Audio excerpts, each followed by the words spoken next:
주사 피부염은 일상생활 속에서 악화될 수 있는 요인이 많기 때문에 이를 조절하는 것이 반드시 필요합니다. 자외선 차단제에 대해서도 질문을 많이 하시는데요. 클렌징 제품의 선택도 매우 중요하죠. 기능성 제품을 사용해야 하는지 물어보시는 분들이 많은데요. 화장품에 헛돈 쓰지 마세요.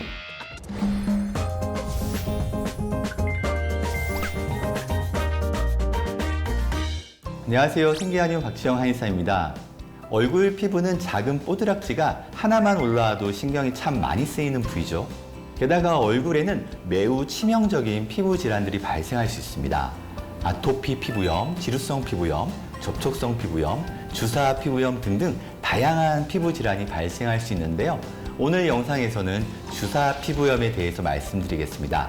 오늘도 정대영 원장님과 함께 하겠습니다. 정 원장님 반갑습니다. 안녕하세요. 생기한의원 노원점의 정대용 한의사입니다. 얼굴에 피부염이 발생하면 정말 괴롭고 고통이 심하죠.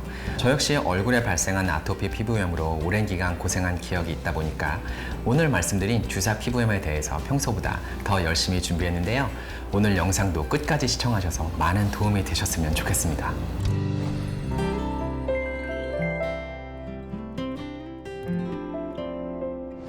네, 주사 피부염이라는 이름 자체가 낯설고 생소한 분들도 많으실 거예요. 그리고 실제로 주사 피부염으로 고생하시는 환자분들 중에도 주사 피부염에 대해서 잘 모르고 계신 분들이 꽤 많습니다. 네, 제가 진료한 환자분들 중에서도 주사 피부염을 지루성 피부염이나 접촉성 피부염, 단순 안면홍조 같은 걸로 잘못 알고 계셨던 분들이 꽤 많았습니다. 심지어 어떤 분들은 무슨 질환인지도 모르고 오랜 기간 스테로이드 연고를 바르고 계셨던 분도 있었어요. 네, 그럼 먼저 주사 피부염이 어떠한 질환인지 살펴보겠습니다. 사진으로 보시는 것처럼 코와 뺨 등 얼굴의 중간 부위에 주로 발생하게 되는데요. 붉어진 얼굴과 혈관 확장이 주 증상입니다. 증상이 만성화되면서 부진, 농포, 부종과 같은 증상이 동반되기도 합니다. 박 원장님이 말씀하신 것처럼 주사 피부염은 증상이 무척 다양합니다. 일반적으로 4가지 유형으로 분류하게 되는데요. 첫 번째는 피부에 돌출되거나 튀어나오는 증상은 없으면서 단지 평평하게 붉어지기만 하는 유형입니다. 두 번째는 여드름처럼 융기되면서 튀어나오는 유형입니다. 그리고 세 번째는 흔히 딸기코라고 부르죠. 코에서 형태적으로 변형이 발생하는 유형입니다. 마지막으로 네 번째는 안주사라고 부르는 눈에 침범해서 염증이 발생하는 유형입니다. 네, 정 원장님이 주사 피부염 유형을 잘 설명해 주셨는데요. 하나의 진단명 안에서도 그 증상이 무척 다양해서 스펙트럼이 매우 넓은 질환입니다.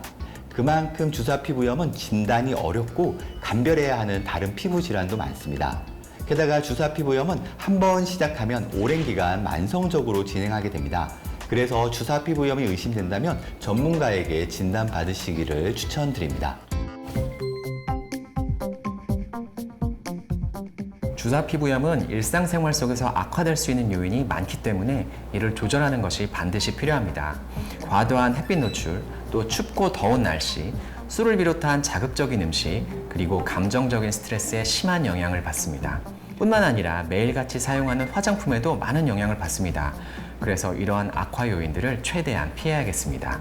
네, 특히 매일 사용하는 화장품이 주사 피부염을 악화시키는 주범이 될 수 있기 때문에 관리가 매우 중요하죠. 주사 피부염 환자분들 중에는 유난히 화장품에 집착하시는 분들이 많은 것 같아요. 많은 분들이 좋은 화장품을 찾는데 엄청난 노력과 시간을 쏟아붓죠. 그리고 화장품을 자주 바꾸게 됩니다.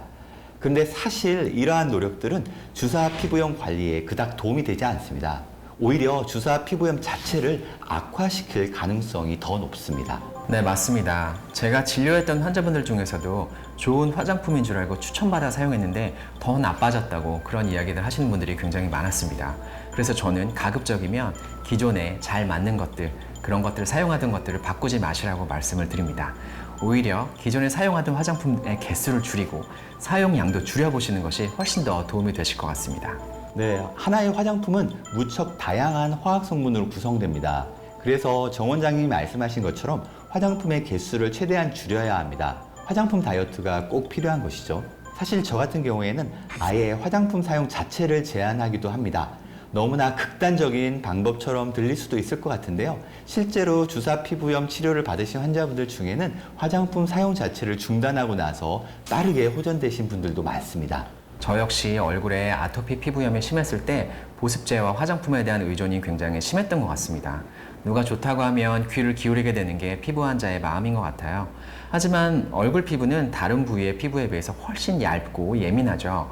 그래서 화장품 하나를 선택하더라도 심사숙고해야 합니다. 그리고 큰 불편 없이 사용하고 있는 화장품이나 보습제가 있다면 다른 위험을 감수하면서까지 바꿀 필요는 없는 것 같습니다. 네, 그리고 자외선 차단제에 대해서도 질문을 많이 하시는데요. 자외선 차단제 역시 최대한 사용하지 않는 편이 좋습니다. 자외선 차단제 자체가 주사 피부염에 자극이 많이 되는데요. 의외로 이 사실을 모르고 계신 분들도 꽤 많습니다. 햇빛 노출이 주사 피부염의 악화 요인으로 작용하기 때문에 주사 피부염 환자분들 중에서는 자외선 차단제를 꼭 발라야 하는 것으로 생각하고 계신 분들이 많습니다. 햇빛 노출과 자외선 차단제 모두 주사 피부염의 악화 요인이라는 사실을 꼭 기억하셨으면 좋겠습니다. 그래서 자외선 차단제를 사용하지 않고 되도록이면 선글라스나 모자, 마스크 같은 것들을 이용해서 물리적인 차단을 하시는 것이 좋겠습니다. 어쩔 수 없이 자외선 차단제를 사용해야 한다면 유기자차라고 된 자외선 차단제를 피하시고 광물로 만들어진 무기자차 자외선 차단제를 사용하시는 것을 추천드리겠습니다. 그리고 다음으로 클렌징 제품의 선택도 매우 중요하죠. 클렌징 제품은 약산성의 민감성 전용 제품을 사용하시는 것이 좋습니다. 그리고 클렌징 하실 때 피부가 뽀드득할 때까지 클렌징을 강하게 하는 것은 절대 피하셔야 합니다. 이렇게 클렌징을 하면 기분은 상쾌해질 수 있지만 피부 장벽이 손상되기 때문에 주의가 필요합니다. 저처럼 오랜 기간 피부 질환으로 고생하신 환자분들은 다들 비슷하실 텐데요. 나도 모르게 피부 청결에 집착하게 되죠.